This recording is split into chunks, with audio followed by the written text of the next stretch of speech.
कि मैंने झूठा दोष लगाया, मैंने कृष्ण पर कलंक लगाया, हत्या का दोष लगाया, चोरी का दोष लगाया। और राजा सत्यजित ने अपनी बेटी सत्यभामा का हाथ कृष्ण के हाथ में दे दिया। सत्यजित महाराज ने कहा कि ये मणि भी ले लीजिए, लेकिन भगवान कृष्ण ने मणि लेने से मना कर दिया। इस मणि ने मुझे बहुत कलंक लगाया है, इस मणि ने मुझे बहुत परेशान किया, मुझे नहीं चाहिए, मणि आप रख लो। और भगवान ने मणि वापस दे दी। अब कुछ समय बाद एक सुधनवा नाम के व्यक्ति ने सत्यजित का वध कर दिया, सत्यजित को मार दिया। अब जब माता सत्यभामा को पता चला कि मेरे पिताजी की हत्या कर दी गई, मणि के लिए मणि छीन ली गई, अब सत्यभामा बहुत रोई। अब कन्हैया भी रोने लगी, बोले चिंता मत करो, मैं ससुर जी की हत्या का बदला लूंगा। अब भगवान ने जाके सुधनवा का वध किया। अब सुधनवा के घर में देखा तो मणि कहीं भी नहीं थी। और मणि किसके पास थी? बोले मणि अक्रूर जी के घर में मिली। भगवान ने अक्रूर जी से कहा कि सुनो, अब ये मणि तुम्हारे पास ही रहेगी, तुम्हारे घर में रहेगी, और तुम्हारा दंड ये है कि 10 घंटे पूजा तुम करोगे और जितना सोना आएगा वो मेरे खजाने में पहुंचाओगे। मणि तुम रखो। सही बात है कि भगवान ने कहा कि ये मणि आपके पास रहेगी, आपके घर में रहेगी, और 10 घंटे रोज पूजा आप करोगे, लेकिन पूजा के बाद में जो 2 क्विंटल सोना निकलेगा वो मेरे पास पहुंचाओगे। एक दिन की बात की, कन्हैया और अर्जुन दोनों रथ में बैठकर विचरण कर रहे थे।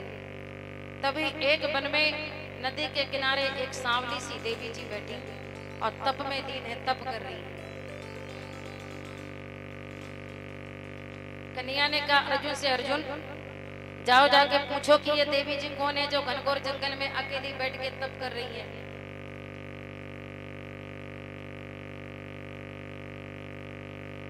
बोल बांके बिहारी लाल की, पूछो ये देवी जी से कि ये कौन है जो अकेली बैठी। अर्जुन ने जाके पूछा कि देवी आप कौन है? तो कहा कि मेरा नाम कालिंद्री है, मैं यम की बेटी हूँ, यमुना हूँ। तो यहाँ क्यों बैठी हूँ? मैं कृष्ण को पति रूप में पाने के लिए, विष्णु अवतार श्री कृष्ण को पति रूप में पाने के लिए यहाँ पर बैठी। ध्यान दो सभी, बोलो जय श्री कृष्ण। अहम देवस्य सवितुर्धु, अहम देवस्य सवितुर्धु, हितापतिमिच्छति, विष्णुं वरेण्यं वरदं तपा परममास्तितम्। मैं विष्णु के अवतार कृष्ण को पति रूप में पाने के लिए बैठी। अर्जुन ने कहा तो कहीं जाने की क्या आवश्यकता है? जिनके लिए तुम तपस्या कर रही हो वो तो मेरे साथ मेरे रथ में बैठे हुए हैं। और बस कन्हैया को बुलाया, माला डलवाई और कन्हैया का चौथा विवाह हो गया।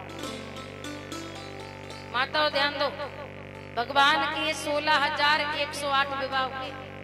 पहला विवाह सत्यभामा, पहला विवाह रुक्मिणी, दूसरा जामवती, तीसरा सत्यभामा, चौथा कालिंद्री। और विंद और अरविंद नाम के 2 भाई थे, उनकी बहन का नाम था मित्रवृंदा। 5वां विवाह मित्रवृंदा से।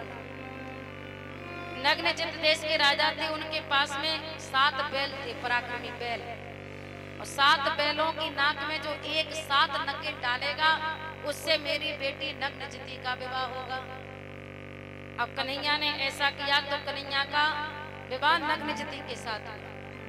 एक बड़ी ही पराक्रमी बलशाली देवी थी जिसका नाम था राजांगी देवी, उनकी बेटी का नाम था भद्रा। कन्हैया का विवाह भद्रा के साथ हुआ। और 8वां विवाह कन्हैया का लक्ष्मणा के साथ हुआ। बोलो जय श्री कृष्ण। सत्यभामा, जामवती, रुक्मिणी, कालिंद्री, लक्ष्मणा, नग्नजिती, मित्रवृंदा और भद्रा, 8 पटरानी। एक राक्षस था जिसका नाम था भौमासुर। अब भौमासुर में बड़ा बलशाली था, बड़ा ताकतवर था। लेकिन उसने अपनी शक्ति का गलत जगह प्रयोग किया। यदि भगवान हमको कोई चीज प्रदान कर दे, बहुत सुंदर बना दे, बलवान बना दे, धनवान बना दे, ज्ञानवान बना दे, रामचरितमानस में एक चौपाई आती है क्या, अति प्रचंड रघुपति के माया,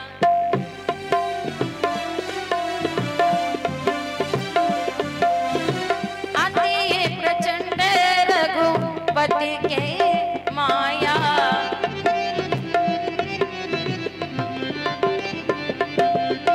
जही न मोहे अस को जग जाया।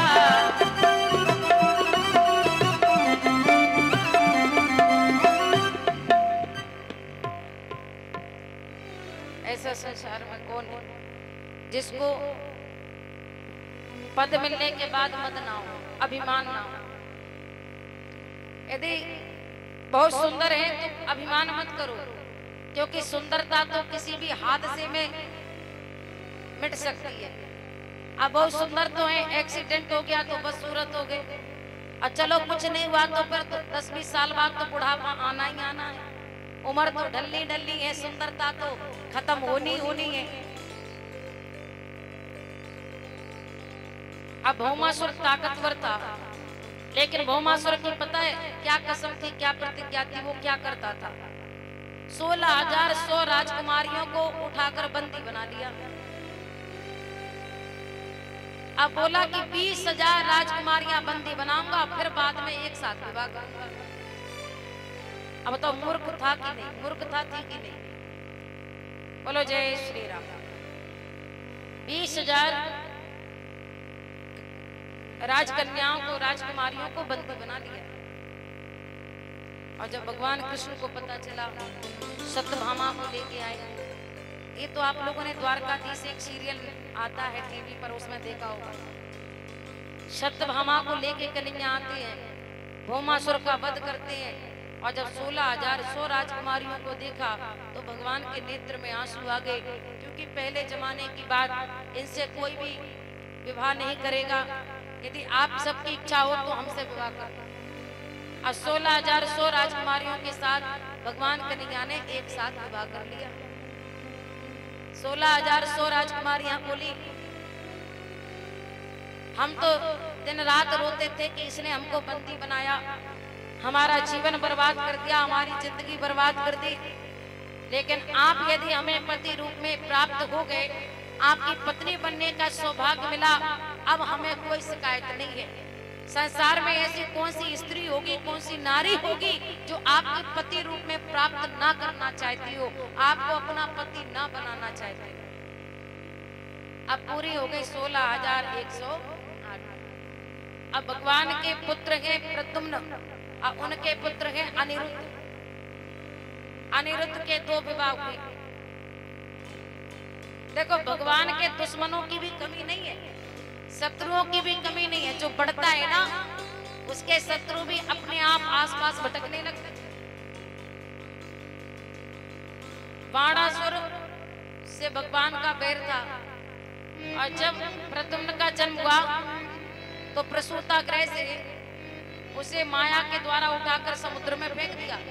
एक मछली निकल गई जो बाणासुर के घर ही विद्यावती काम करती थी, भोजन का, रसोई का, और उसी को मिल गए तो वहीं पर पलकर बड़े हुए। बोलो जय श्री कृष्ण। अब वो प्रद्युम्न कौन है? कामदेव के अवतार है। विद्यावती कौन है? वो रति है। ये भगवान भोलेनाथ ने वरदान दिया था कामदेव को। जब कामदेव की तपस्या भंग की थी ना, जो कामदेव ने भोलेनाथ की तपस्या भंग की थी, तब से तीसरा नयन उघारा, निरखत काम भयो निर्छारा। तो कामदेव जलकर भस्म हो गया। अब कामदेव की पत्नी जब रोती रोती आई रति, भगवान ने कहा कि जाओ, जब कृष्ण अवतार होगा द्वापर युग में, और कृष्ण के बेटे जो प्रद्युम्न होंगे वो तुम्हें पति रूप में प्राप्त हो जाएंगे। अनिरुद्ध के 2 विवाह हुए। एक तो हुआ रुक्मी की पोती, और दूसरा हुआ बाणासुर की बेटी उषा के साथ। और जो उषा है उषा ने स्वप्न में अनिरुद्ध को देखा और अपनी सखी सहेली जिसका नाम चित्रलेखा था, चित्रलेखा से चित्र बनवाया।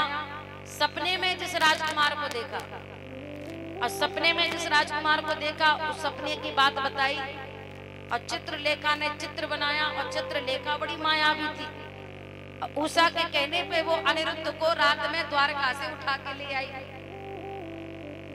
अब भगवान कृष्ण का और बाणासुर का युद्ध चला। अब बाणासुर भगवान भोलेनाथ का कट्टर भक्त था, तो भोलेनाथ तो बाणासुर की तरफ थे और भगवान कृष्ण और भोलेनाथ में भी युद्ध हो गया, क्योंकि भोलेनाथ जी अपने शिष्य की तरफ थे।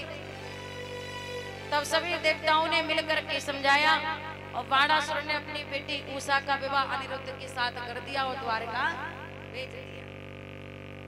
अच्छा, उसी समय भगवान कृष्ण की सारी पत्नी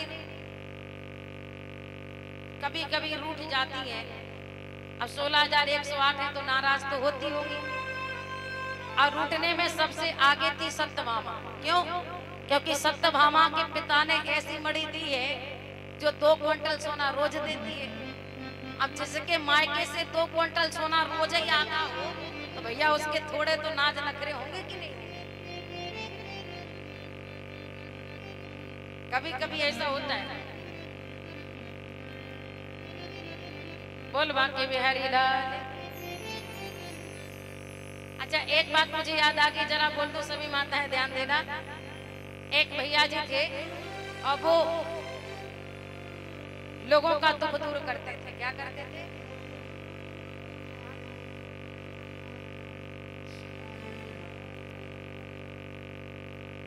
बोल बांके बिहारी लाल की।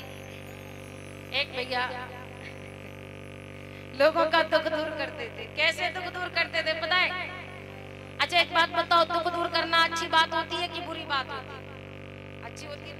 लेकिन पता है वो कैसे दुख दूर करते थे? जब भी कोई दुखी व्यक्ति आता, दुखियारा आता और वो झाड़ फूक करते। कैसे? आकाश बांधो, पाताल बांधो, 7 समुद्र बांधो, घाट का घोटई बांधो, मरघट का मसान बांधो, छू, ऐसे दुख दूर करते। अब भैया और कुछ नहीं करते, बस एक ही काम करते। अब पत्नी ने कहा सुनो, बारिश का समय है, बारिश होती है तो पूरा घर भर जाता है, थोड़ा ये छप्पर टूट गया है इसको बांध दो। क्या बोले? छोटी सी बात है बंध जाएगा, छोटी सी बात है बंध जाएगा। अब बेचारी पत्नी 2-4 दिन से बोली छप्पर टूटा है बांध दो, अरे बंध जाएगा। 7 दिन हो गए, अरे छप्पर टूटा है बांध दो। 10 दिन बीत गए, 15 दिन बीत गए, छप्पर नहीं बंधा। वो तो सुबह से बैठ जाता और बस देखता कि कौन आ रहा है, और कोई भी दुखियारा आता तो दुख दूर करता।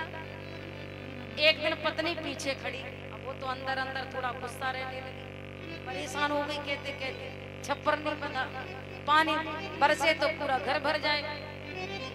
पत्नी पीछे खड़ी और पति आगे बैठा और सामने से कोई दुखी व्यक्ति आया और श्रीमान जी दुख दूर करने लगे। बोले आकाश बांधो, पाताल बांधो, 7 समुद्र बांधो, घाट का घटोई बांधो, मरघट का मसान बांधो, छू। इतने में पत्नी बोली बस करो।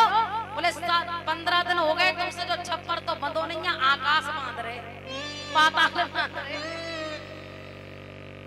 बोले बताओ 15 दिन से जो छपरा तो तुमसे बंधो नहीं है, वो बोले तुम आकाश बांध रहे हो, पाताल बांध रहे हो, 7 समुद्र बांध रहे। 7 समुद्र तो बंध रहा है, आकाश बंध रहा है, पाताल बंध रहा है, मरघट का मसान बंध रहा है, लेकिन ये छप्पर नहीं बंध रहा है। तो कहने का मतलब कभी कभी माताएं थोड़ी नाराज हो जाती हैं, रूठ जाती है। सत्यभामा हर, लेकिन रुक्मणी जी कभी नाराज नहीं भगवान कृष्ण से। आइए 2 बार भगवान का नाम, बीच बीच में कन्हैया का नाम भी जरूरी है। सभी मेरे साथ में बोलेंगे।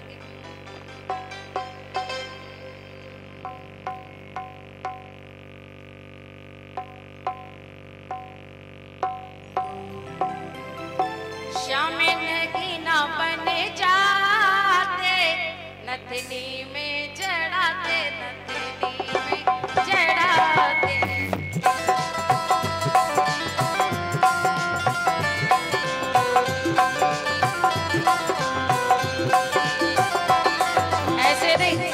सभी लोग जरा तालियों के साथ और हाथ उठा के बोलेंगे।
होते राजा काया, हम होते हीरे। जंगल में, हाँ जंगल में हम मिल जाते, नदरी में जड़ाते, नदरी में जड़ाते। जंगल में मिल जाते, नदरी में जड़ाते। एक बार दोनों हाथ उठा करके तालियों के साथ बोलेंगे हरि बोल।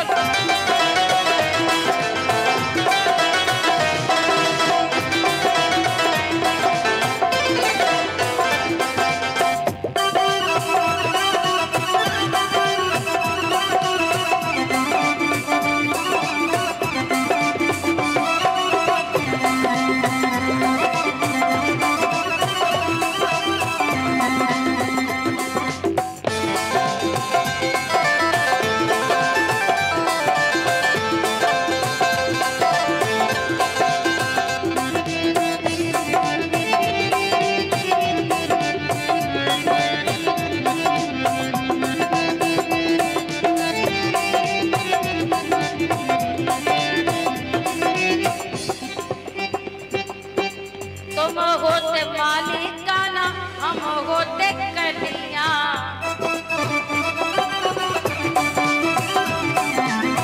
तुम होते मालिकाना, हम होते कन्हैया। तो बगिया में हम खिल जाते, नदरी में जड़ाते, नदरी में जड़ाते। बगिया में हम, हाँ बगिया में हम खिल जाते, नदरी में जड़ाते, नदरी।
बोलो जय श्री कृष्ण।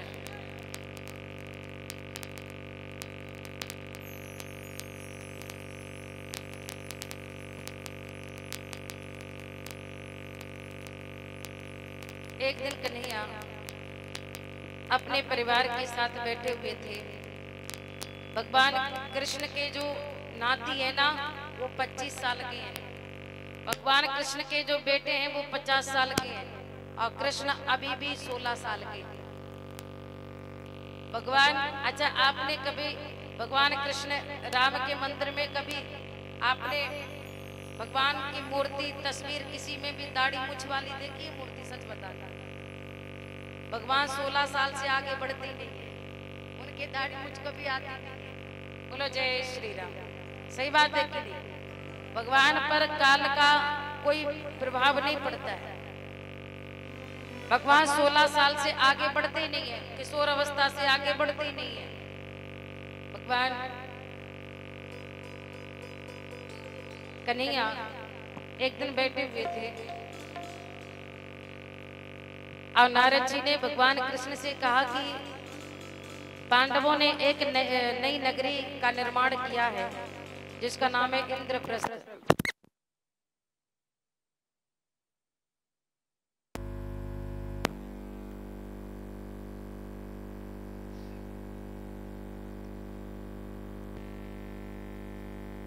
अच्छा, दिल्ली को इंद्रप्रस्थ कहते हैं, नाम बदल दिया, पहले इंद्रप्रस्थ था, दिल्ली हो गया। नारद जी ने कहा कन्हैया से कि पांडवों ने एक नई नगरी का निर्माण किया है, नई नगरी बनाई है जिसका नाम है इंद्रप्रस्थ, और वहां पर वो राजसूय यज्ञ कर रहे हैं, आपको भी आमंत्रित किया है। भगवान बोले अवश्य जाएंगे। माताओं, इतने में भगवान के पास में एक दूत आया, ध्यान देना सभी लोग, कन्हैया के पास में एक दूत आया। भगवान बोले कहां से आए हो भैया? और उस दूत ने कहा कि मैं गया से आया हूं। गया सुना होगा आपने, जहाँ पिंडदान किए जाते हैं, बिहार में पड़ता है गया। कहा कि राजा जरासंध ने 20,000 राजाओं को बंदी बना के रखा है, और उन सभी राजाओं ने मुझसे विनती की है कि आप जाओ और जाकर के द्वारकाधीश श्री कृष्ण से कहो कि हमारे प्राणों की रक्षा करें। कल आपने कथा में सुना था, जरासंध का नाम सुना था कि नहीं सुना था? कंस के ससुर का नाम है जरासंध, और कन्हैया ने 17 बार उसको हरा दिया, पर 18वीं बार 11,000 ब्राह्मणों को बुलाया और कहा कि अगर मैं 18वीं बार हारा तो सबको जान से मार दूंगा। तो भगवान जानबूझ के मैदान छोड़ के भागे। क्यों? बोले अगर आज मैं जीत गया तो 11,000 ब्राह्मण मर जाएंगे। माता वही जरासंध 20,000 राजाओं को बंदी बना लिया। भगवान इंद्रप्रस्थ आते हैं। कन्हैया ने सोचा कि मैं सीधा जाके तो जरासंध की हत्या कर नहीं सकता, मार नहीं सकता, लेकिन जरासंध को मरवाना जरूरी है। भगवान बोले कि मैं किसी उपाय से, छल से जरासंध को, किसी दुष्ट व्यक्ति को, पापी को, जरासंध जैसे राजा को छल से मरवाना कुछ गलत नहीं है। अब कन्हैया ने पांडवों के पास में इंद्रप्रस्थ पहुंची। अब पांडवों से कहा कि आप यज्ञ तो कर रहे हो, राजसूय यज्ञ, लेकिन क्या सभी राजा आपके अधीन हैं? क्या सब राजा आपके अधीन हैं, आपकी शरण में हैं? क्या आपने सभी राजाओं को परास्त कर दिया, सब राजाओं को जीत लिया? बोले सभी को जीत लिया, बस एक बचा है। कौन? बोले जरासंध। अरे उसके पास इतना सैन्य बल है, इतना बलशाली है कि उससे जीतना नामुमकिन है, मुश्किल है। भगवान बोले तो सीधा लड़ने के लिए कौन कह रहा है? छल से लड़ते। साम दाम दंड और भेद, तो कैसे मारेंगे? कन्हैया ने 5 पांडवों में से 2 को लिया, भीम और अर्जुन और स्वयं, और कन्हैया और तीनों ब्राह्मण पंडित बन के पहुंच गए जरासंध के पास। माताओं ध्यान देना सभी, पहले तो जरासंध ब्राह्मणों का सम्मान नहीं करता था, लेकिन जब से 11,000 ब्राह्मणों की वजह से जीता है ना, तब से ब्राह्मणों का बड़ा सम्मान करता है। एक बार जो ब्राह्मण उसके द्वारे पे आ जाता, महल में आ जाता, इतना धन देता जरासंध की फिर उसको दूसरी जगह कभी मांगने नहीं जाना पड़ता। तो महाराज भगवान कृष्ण ने छल से काम लिया, बुद्धि से काम लिया, और तीनों पंडित बन के आ गए, ब्राह्मण बन के आ गए, और जरासंध के महल के पास पहुंच गए। जरासंध को पता चला कि 3 ब्राह्मण आए हैं। अब जरासंध तो सब काम काज छोड़ के, सिंहासन राजपाट छोड़ के ब्राह्मणों का स्वागत करने आया। अब एक तरफ अर्जुन खड़े, एक तरफ भीमसेन खड़े, और बीच में कन्हैया खड़े।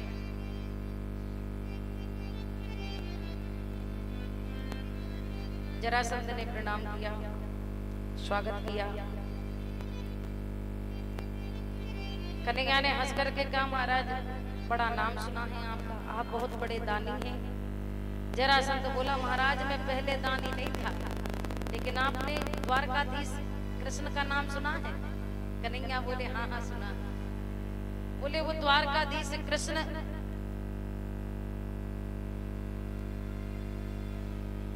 से युद्ध करने जब मैं गया, 11,000 ब्राह्मणों के आशीर्वाद से मैंने कृष्ण को रण छोड़ने पर विवश कर दिया।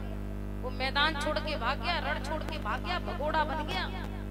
कन्हैया मन ही मन मुस्कुरा के बोले अच्छा देखो तो मैंने 17 बार इसको भगा दिया, तो नहीं कहता। और इसने एक बार मुझे क्या भगाया, क्या मैं खुद ही भाग गया। एक बार मैं भागा तो ये कितना सर उठा के कहता है कि मैंने कृष्ण को हरा दिया, और मैंने 17 बार इसको हरा दिया और जिंदा छोड़ दिया, तो एक भी बार नहीं कहता। अच्छा, कन्हैया कितना भी अपने आप को बदले, लेकिन कृष्ण की जो मुस्कान है ना, वो कृष्ण का असलियत भेद खोल देती है। अब जब जरासंध ने ये कहा कि वो कृष्ण द्वारकाधीश भाग गया था मुझसे डर कर, तो भगवान को हंसी आ गई। आज जरासंध बोला, सुनो जी पंडित जी, आपको देख के ऐसा लगता है कि कहीं मैंने आपको देखा है, ऐसा लगता है जैसे मैं आपको जानता हूँ। भगवान बोले, महाराज अब आपके घर पर तो द्वारे पर महल पर तो कोई ना इतने ब्राह्मण रोज आते हैं मांगने के लिए, तो आपको याद होगा, कभी ना कभी देखा होगा, आए होंगे। अच्छा, चलिए ब्राह्मण देवताओं बताइए मैं आपको क्या दूं। भगवान बोले, हमें धन दौलत नहीं चाहिए, तो कपड़ा लत्ता वो भी नहीं चाहिए, तो बर्तन नहीं चाहिए, आश्रम जगह जमीन नहीं चाहिए, तो अच्छा आप ही बताओ ब्राह्मण देवताओं क्या दूं। आज जिस दिन से मैंने कृष्ण को हराया, उस दिन से कोई भी ब्राह्मण खाली हाथ मेरे द्वारे से नहीं गया, बताइए क्या चाहिए।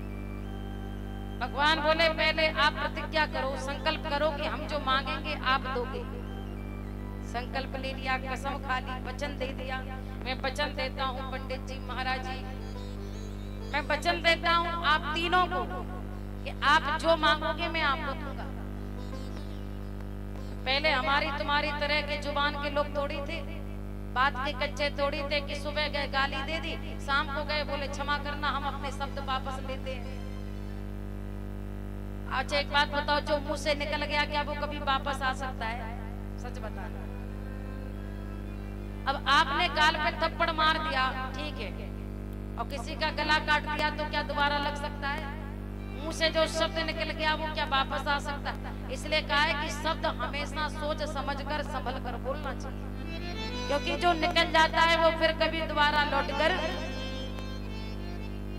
तो भगवान ने जब जरासंध ने वचन दे दिया तो भगवान बोले, सुनो, युद्धम नो देहि राजेंद्र द्वंद्वसो यदि मन्यसे इत्यर्थनो वयं प्राप्त रजन्येनान्य कांक्षिता। क्या कहा? युद्धम नो देहि राजेंद्र, बोले आप हम तीनों में से किसी एक के साथ में युद्ध कीजिए। अब तो जरासंध कन्हैया की तरफ टेढ़ी नजर करके देखे, अब बोले तुम पंडित नहीं हो सकते, तुम तीनों ब्राह्मण। अरे पंडित कभी ब्राह्मण कभी लड़ने की युद्ध की बात क्यों करेगा? ब्राह्मण होता दक्षिणा लेता, अपना दान लेता और चला जाता। अरे तुम तो ब्राह्मण नहीं हो, ब्राह्मण युद्ध के लिए क्यों कहता? तुम पंडित नहीं हो सकते। कन्हैया बोले, राजा जी आपने सही पहचाना, हम कोई पंडित नहीं है, हम तीनों में से कोई पंडित जी नहीं है, कोई ब्राह्मण नहीं है। फिर तीनों अपना परिचय दो, कौन हो? अब महाराज दाढ़ी मुंह छटा दी और कहा कि मैं अर्जुन हूँ। ये कन्हैया बोले, ये अर्जुन है, और बगल में ये भीमसेन है, और बोले आपका परिचय श्रीमान जी? बोले हम वही हैं जिन्होंने आपको 17 बार हरा दिया। अच्छा, अब तो जरासंध तो समझ गया। अब जरासंध देखो जानता था कि 11,000 ब्राह्मणों के आशीर्वाद से मैंने कृष्ण को हराया नहीं, वो जानबूझ कर गए। और 17 बार इसने मुझे हरा दिया, तो 18वीं बार इससे जीतना तो मुश्किल है। अच्छा, भगवान को जरासंध ने कहा, तुमने मेरे साथ छल किया है, मेरे साथ धोखा किया है कृष्ण। क्यों? एक तो तुम बनावटी भेष बना के आए और धोखे से मुझसे वचन ले लिया, पंडित का ब्राह्मण का भेष बना के आए, धोखा किया मेरे साथ, धोखे से वचन ले लिया। भगवान बोले, वचन दे दिया तो पूरा तो करना होगा। अब देखो, आपको हम छूट ये देते हैं कि तीनों में से किसी एक के साथ में आप युद्ध कीजिए, और आप ही चुनिए, आप ही बताइए कि हम तीनों में से आपको किसके साथ युद्ध करना है। जरासंध ने सोचा, कन्हैया से कहा, कन्हैया से तो मैं 17 बार हार गया, 18वीं बार भी हार जाऊंगा। तो भाई जरासंध ने कहा कि तुम तो पहले ही मैदान छोड़ के जा चुके हो, तुमसे भगोड़े से क्या लड़ना, जो पहले ये रण छोड़ चुका हो। तुम जैसे भगोड़े से मुझे युद्ध नहीं करना, तुम्हें तो मैंने पहले ही हरा दिया है, तुमसे क्या लड़ना। भगवान बोले 17 बार हराया, देखो अभी तक नहीं कहता कि मैं 17 बार हरा। कुछ लोग ऐसे होते। अच्छा एक बात, कई लोग कहते हैं देखो भैया, पत्नी कहती है पति से देखो सही सही बताओ, झूठ मत बोलना। रामायण में कथा आती है ना एक माता सती जी की, कि सती जी परीक्षा लेके आ गई। पुने पुने हृदय विचार कर धर सीता कर रू, आगे गोई चली पंत ते जई आवत नर। सती जी ने सीता का भेष बनाया, राम की परीक्षा ली और हार करके वापस आ गई। और जब भोलेनाथ ने पूछा गई समीप महेश, तब हंस पूछे कुशलाल, लेन परीक्षा कवन विधि कहूँ सत्य सब बात। कैसे परीक्षा ली बताओ, आप परीक्षा लेने गई थी तो कितना जल्दी झूठ बोल दिया सती जी ने। क्या कछु ना परीक्षा लेने गुस्सा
भोलेनाथ ने जब देखा तब शंकर देखे उधर ध्यान।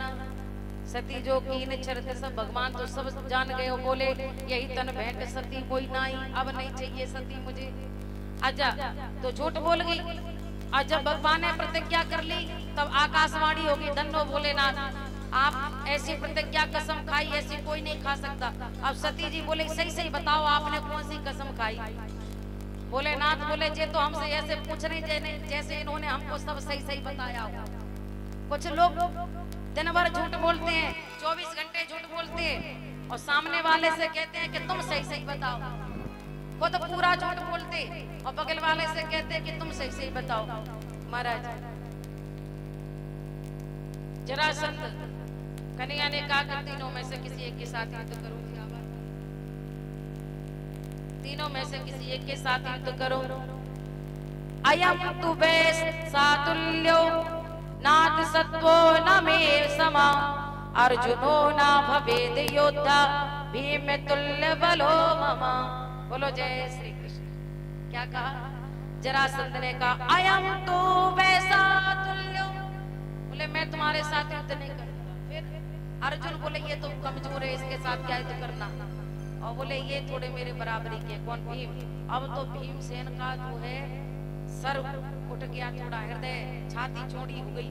भीमसेन ने सोचा देखो मुझे देख के ही सिलेक्ट कर लिया, मुझे देखते ही जरासंध समझ गया कि मैं बलशाली हूँ, मैं ताकतवर हूँ। जरासंध की नजर देखो, दृष्टि देखो, अर्जुन को फेल कर दिया, कृष्ण को फेल कर दिया, मुझे पास कर दिया।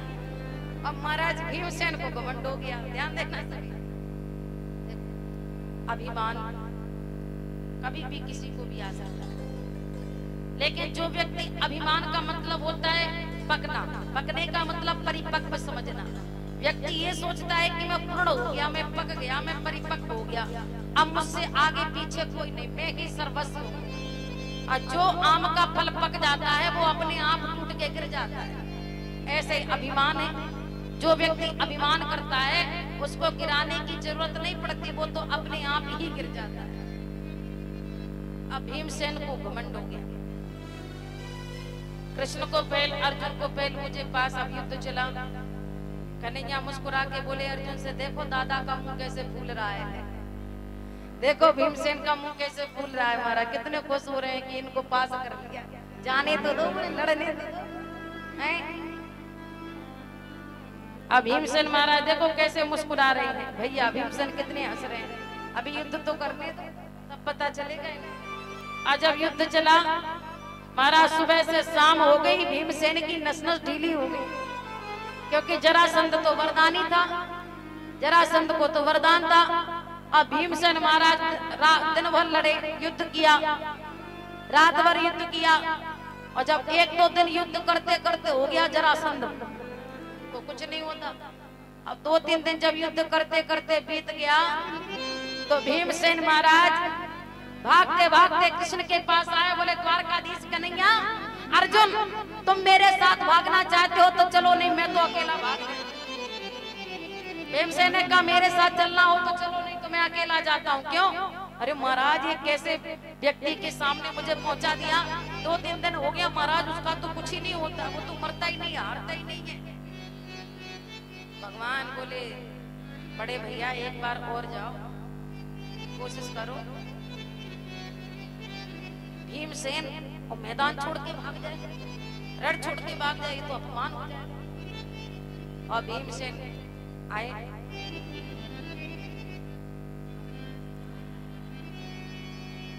बोलो जय श्री कृष्ण। भैया जल्दी से व्यवस्था कीजिए। अब भीमसेन ने कहा कि महाराज लेकिन कन्हैया ये तो मरता ही नहीं। कन्हैया बोली मैं कुछ करता हूँ, तुम जाओ तो सही। और भीमसेन फिर दोबारा लौट के गए युद्ध करने। अब भीमसेन महाराज कन्हैया की तरफ देखे, कन्हैया बचा लिया, अब तक तो मैं जिंदा भाग के आ गया, अब गया तो लौट के नहीं आऊंगा, बचा लेना। अब भीमसेन जाते हैं, युद्ध करते हैं, लेकिन जरासंध से कहाँ जीते। अब भीमसेन भी भारी पड़ते, लेकिन जरासंध वरदानी। अब कन्हैया ने इशारा किया कि इसके दोनों पैर पकड़ के इसको फाड़ करके, चीर करके दोनों दिशाओं में फेंकना। निशान लगा दिया क्रॉस का, कहा कि आप ऐसे मत फेंकना, ऐसे फेंकोगे तो जुड़ जाएगा, फिर बोले इस तरह से फेंकना, गलत दिशा में फेंकना। आज जरासंध को ऐसे ही कन्हैया के द्वारा भीमसेन ने मार दिया, वध कर दिया। पांडवों का जरासंध को मार के 20,000 राजाओं को आजाद किया और आकर के यज्ञ किया।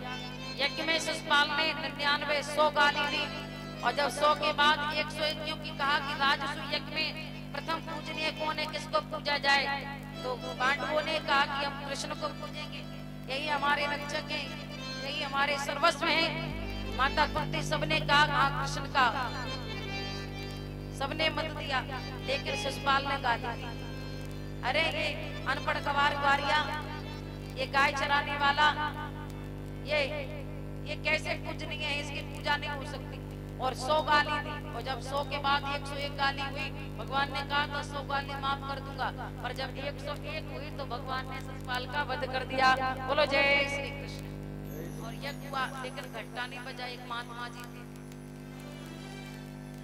पहले जमाने में यज्ञ होता था ना, राज्य का एक व्यक्ति भी यदि भूखा बैठा हो, एक व्यक्ति भी भोजन ना करे तो यज्ञ पूरा नहीं माना जाता था। अब सब लोगों ने भोजन कर लिया, 2 घंटे बज गए, लेकिन तीसरा घंटा नहीं बजा। सब परेशान, बोले तीसरा घंटा क्यों नहीं बजता। किसी ने आके कहा पांडवों से, महाराज एक महात्मा जी बैठे हैं, वो भोजन नहीं करते। अब अर्जुन को भेजा, अर्जुन से कहा जाओ पूछो क्या बात है। अर्जुन ने कहा महाराज भोजन करो, आपके चक्कर में हमारा यज्ञ पूरा रुका हुआ है, जब तक आप भोजन नहीं करोगे तब तक यज्ञ हमारा पूर्ण नहीं होगा, तीसरा घंटा नहीं बजेगा। महात्मा जी ने कहा कि जो 100 यज्ञों का फल, 100 यज्ञों के पुण्य का फल ला करके मुझे समर्पित करेगा तो भोजन करूंगा।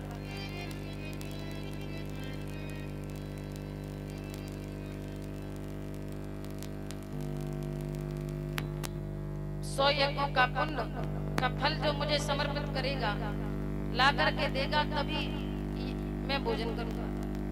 अर्जुन बोले महाराज 100 यज्ञ, बोले हमारा तो एक भी पूरा नहीं हुआ, एक पहला यज्ञ कर रहे वो भी आपकी वजह से रुका हुआ है, जब आप भोजन करो तो एक यज्ञ हो। अर्जुन चले गए, भीमसेन आए, भीमसेन चले गए, नकुल सहदेव सब लौट के चले गए। अब 100 यज्ञों का पुण्य कहाँ से लाए। बाद में महाराज द्रौपदी जी आती हैं और द्रौपदी जी ने कहा कि महाराज मैंने सुना है कि संतों का दर्शन करने के लिए बताओ तो यज्ञ एक यज्ञ के समान है। आपको 100 यज्ञों का पुण्य चाहिए ना, मैं तो 1000 कदम चल के आई हूँ। 100 क्या, मैं तो 1000 यज्ञों का पुण्य आपको समर्पित करती हूँ, आप भोजन कर लीजिए। और यज्ञ जो है पूर्ण होता है। और उस यज्ञ में यशोदा जी, नंद बाबा, राधा रानी सब लोग आए थे। सबसे कन्हैया परिचय करते हैं, बात करते हैं, मुलाकात करते हैं। और कन्हैया की सारी पत्नियां राधा जी से मिलने जाती हैं।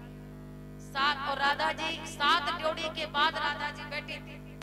पहले द्वार पर ललिता विशाखा थी, तो उनको ही रुक्मणी, सत्यभामा, कन्हैया की सभी पत्नियां जाती है।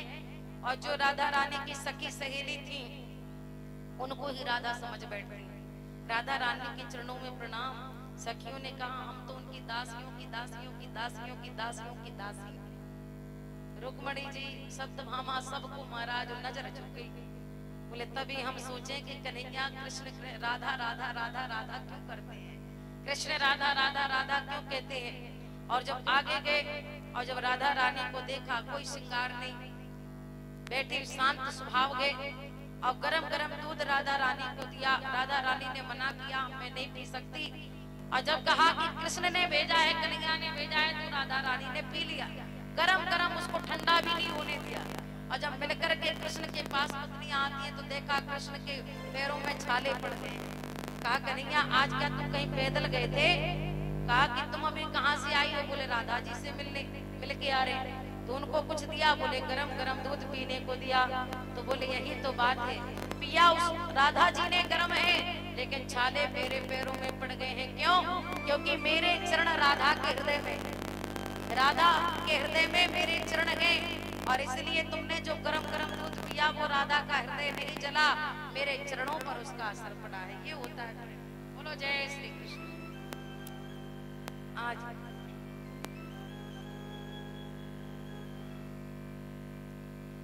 राधा रानी, अरे श्याम मेरे ऐसे दिल से पूछो कितना तुमको याद किया, याद में तेरी मुरली वाले जीवन सारा गुजार दिया।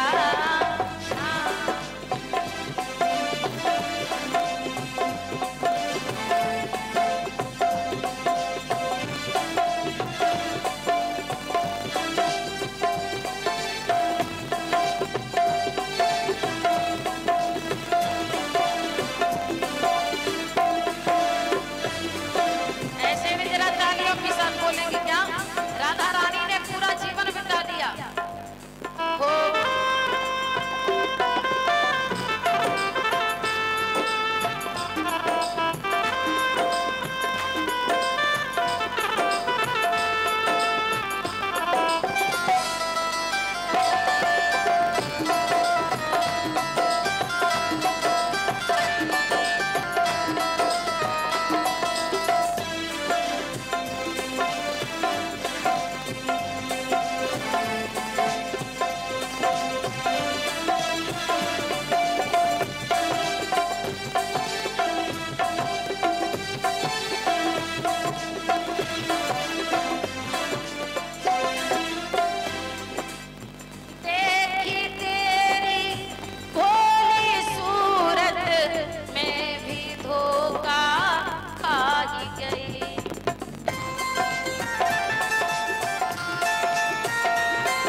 विराजमान है। समय बीता कन्हैया आते हैं। एक राजा था जिसका नाम था पौड्रक। उसने कहा कि कृष्ण को लोग भगवान क्यों मानते हैं? काशी नरेश से पूछा। ध्यान देना सभी, बोलो जय श्री कृष्ण। काशी नरेश से पूछा कि सभी लोग कृष्ण को भगवान क्यों मानते हैं? क्योंकि भगवान के बोले चार चार हाथ हैं, सुदर्शन चक्र है, इसलिए भगवान मानते हैं। पौड्रक ने कहा अगर मैं चार हाथ लगा लूं तो मुझे भी भगवान मानेंगे? बोले और क्या। उसने दो हाथ तो थे, दो लकड़ी के लगा लिए। लकड़ी का सुदर्शन लगा लिया। कुछ लोग मूर्ख होते कुछ इंसान भगवान बनने की कोशिश करते हैं, पर बाद में होता क्या है आप सभी जानते हो। जिसने भी भगवान बनने की कोशिश की है उसका अंत बड़ा ही दुखदायी हुआ है। ईश्वर बनने की कोशिश नहीं करनी चाहिए। अब काशी नरेश ने कहा कि भगवान कृष्ण के पास में सुदर्शन चक्र है, चार चार हाथ है, तो बोले दो हाथ में नकली लगा लेता हूँ, दो लकड़ी के लगा लिए। लकड़ी का सुदर्शन चक्र रख लिया। अब बोला कि मेरी आरती करो, जय पौड्रक वासुदेवा। अब तो महाराज अब जो ना बोले तो उसको जान से मार दे। कई लोगों की हत्या कर दी, कई बाबाओं को मार दिया। बोले कृष्ण की नहीं मेरी जय बोलो, पूजा करनी है मेरी करो, मैं भगवान हूं। अच्छा अब पौड्रक भगवान बन गए, ये सही बात है। अब महाराज जब भगवान कृष्ण तक ये बात पहुंची कि कोई जो है आपके नाम पर अत्याचार कर रहा है, हत्याएं कर रहा है, और बोलता है कि मेरा नाम पौड्रक वासुदेव है। और जब सुना महाराज भगवान आते हैं, उस पौड्रक राजा का वध करते हैं। और उसके बाद में एक मित्र कन्हैया के मित्र हैं, सखा हैं बचपन के, श्री सुदामा जी महाराज।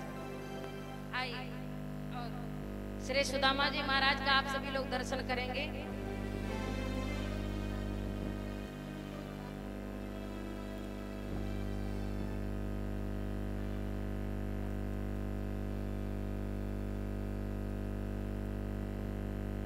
बोलो जय श्री कृष्ण।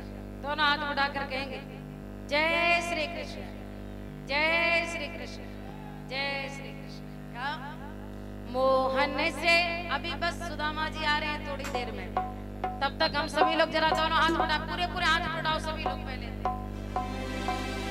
मोहन से दिल क्यों लगाया है, कान्हा से छलिया से, मोहन से दिल क्यों लगाया